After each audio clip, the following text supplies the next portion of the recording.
लड़की का जन्म हर किसी के घर में नहीं होता। लड़की का जन्म उसी के घर में होता है जो भाग्यशाली होते हैं और अपने पूर्व जन्मों में बहुत सारे पुण्य का काम किया होता है। आज हम इस वीडियो में हम आपको बताएंगे कि भगवान किसके घर में लड़की का जन्म देते हैं और वह कौन से पुण्य कर्म है जिसके कारण व्यक्ति बेटी का माँ बाप बनते हैं। हमारे इतिहास में वर्णन ऐसी कई बातें बताई गई हैं जिससे साबित हो जाता है कि बेटी का जन्म एक बोझ नहीं सौभाग्य की बात होती है। नमस्कार दोस्तों, आपको हमारे चैनल शर्मा ऑफिशियल भक्ति में स्वागत है। महाभारत में वर्णित है कि एक दिन भगवान श्री कृष्ण से अर्जुन पूछते हैं, हे भगवान, किस कर्मों के कारण किसके घर पुत्री धन की प्राप्ति होती है, अर्थात कैसे घरों में बेटियों का जन्म होता है। तब भगवान श्री कृष्ण अर्जुन से कहते हैं, अगर किसी के घर बेटे होते हैं तो बेटियां सौभाग्य से होती हैं और जो भी स्त्री या पुरुष अपने पूर्व जन्म में बहुत सारा पुण्य कार्य किए होते हैं उन्हें ही एक बेटी के माता पिता होने का सौभाग्य मिलता है। इतना ही नहीं, बेटियों के जन्म के लिए उन्हें घरों को चुना जाता है जो बेटियों का भार सहन कर सके, क्योंकि तीनों लोकों में स्त्री अर्थात बेटियां ही ऐसी होती हैं जिनका भार हर कोई सहन नहीं कर सकता। वो बेटियां ही होती हैं जो घर वालों और अपनों की खुशी के लिए अपना हर एक चीज़ न्यौछावर कर देती हैं। अर्जुन, लेकिन जिस दिन इस सृष्टि में बेटियों का जन्म लेना रुक जाएगा उस दिन सृष्टि भी ठहर जाएगी और इस सृष्टि का अंत हो जाएगा। भगवान श्री कृष्ण के इन बातों पर गौर किया जाए तो उनका कहना बिल्कुल सही है, क्योंकि अगर इस सृष्टि में बेटियां नहीं होंगी तो किसी भी का वंश आगे नहीं बढ़ सकता है।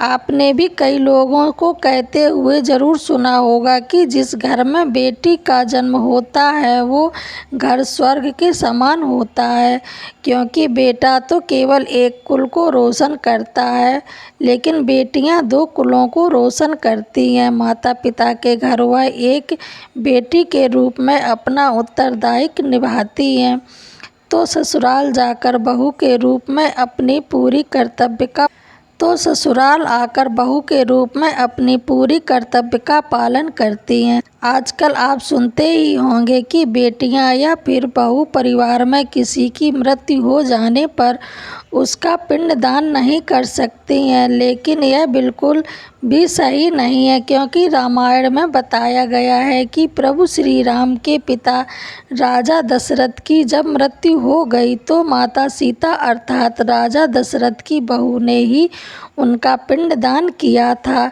जिससे उन्हें जन्म मरण के इस चक्र से मुक्ति मिल गई थी। इतना ही नहीं, हिंदू धर्म शास्त्रों में बताया गया है कि बेटियां भी अपने पिता के नाम का पिंडदान कर सकती हैं। वहीं अगर ससुराल पक्ष में कोई पुत्र नहीं है तो इस स्थिति में बहू भी पिंडदान कर सकती है। इसलिए मित्रों, वह लोग बहुत ज़्यादा किस्मत वाले माने जाते हैं जिनके घर में एक बेटी का जन्म होता है। वही तो भाग्यशाली लोग होते हैं जिनके घर में एक से ज़्यादा बेटियां जन्म लेती हैं। शायद यही कारण है कि बेटियों को लक्ष्मी का रूप माना गया है। बहुत से लोगों की सोच होती है कि बेटी है तो बिना समय गवाए और पढ़ाई के खर्च किए ही जल्द से जल्द शादी कर दो, लेकिन यह छोटी सी सोच बेटी के भविष्य को बर्बाद कर देती है। जरा सोच कर देखिए, एक बच्चे के मन में कितने सपने होते हैं। उसे कुछ हासिल करना है, उसे कुछ बनना है, लेकिन यह सपने केवल सपने बनकर रह जाते हैं। इसलिए अपने बेटियों को सपने पूरे करने देना चाहिए, उन्हें जीवन में हर खुशी को देना चाहिए। एक बेटे से ज़्यादा बेटी हमेशा अपने माता पिता के लिए सोचती है। प्यार और अपनापन केवल बेटी ही दिखा सकती है। बेटी के जन्म को एक जश्न की तरह मनानी चाहिए। माता पिता को बेटी को हमेशा एहसास दिलाना चाहिए कि वह कितनी खास है। मित्रों, कभी बेटी माँ बाप पर बोझ नहीं होती है, वह सिर्फ अपनी और अपने परिवार की किस्मत बनाने के लिए जन्म लेती है। कई लोग कहते हैं कि हिंदू इतिहास में लड़कियों का महत्व नहीं है। दुर्गा हो या घर रूप में महाकाली, नारी सर्वस्व पूजी जाती है। दोस्तों, कहते हैं ना कि हमारी लड़कियां लड़कों से कम नहीं होती हैं। यह बात इतिहास में भी मिलती है। वशिष्ठ जी की पत्नी अरुंधति ने वरुण और इंद्रदेव को ब्रह्म ज्ञान का ज्ञान दिया था। सभी धनुर्धर की भांति द्रौपदी भी शास्त्र विद्या जानती थी। महाभारत में वर्णित है कि द्रौपदी अर्थशास्त्री थी और युधिष्ठिर के राजकार्य में सहयोग करती थी। यह गलतफहमी है कि हिंदू धर्म में लड़कियों की इज्जत नहीं होती। द्रौपदी के वस्त्र छूने पर पूरे गौरव मिट गए और माता सीता के हरण से सोने की लंका जला दी गई थी। तो राजा जनक विवाह के लिए दशरथ जी को बुलावा भेजते हैं। दशरथ जी आकर जनक जी को प्रणाम करते हैं। वैसे तो दूल्हे के पिता को नमस्कार, लेकिन दोस्तों, लड़की के पिता को गर्व करना चाहिए कि वह देने वाला है। शास्त्रों में बताया गया है कि मृत्यु के बाद पुत्र निदान करे तभी पिता को मुक्ति मिलती है। परंतु एक लड़की के पिता जब अच्छा वर देखकर विवाह कर देते हैं तभी उसकी 21 पीढ़ियों को मुक्ति मिल जाती है। इसलिए हमेशा अपनी बेटी को प्यार दें, जिनके आपके घर में जन्म लेकर आपको पुण्य का भागी बनाया है। मित्रों, एक कथा के अनुसार दो मित्र लंबे समय के बाद एक दूसरे से मिले। एक दोस्त ने दूसरे से उसका हाल पूछा तो जवाब में उसने कहा, मेरे हाल तो एकदम मस्त हैं, और हो भी क्यों ना, मेरे 2 बेटे हैं। दोस्त से पूछता है, तेरे घर में कितने बच्चे हैं? दोस्त मुस्कुराते हुए खुशी के साथ बताता है, मेरे घर में तो 2 बेटियां हैं। उसका दोस्त भगवान का शुक्रिया अदा करता हुआ कहता है, मैं धन्य हूँ, मेरे घर बेटियां हैं। यह बातें सुनकर दूसरे दोस्त की आंखों में आंसू आ गए।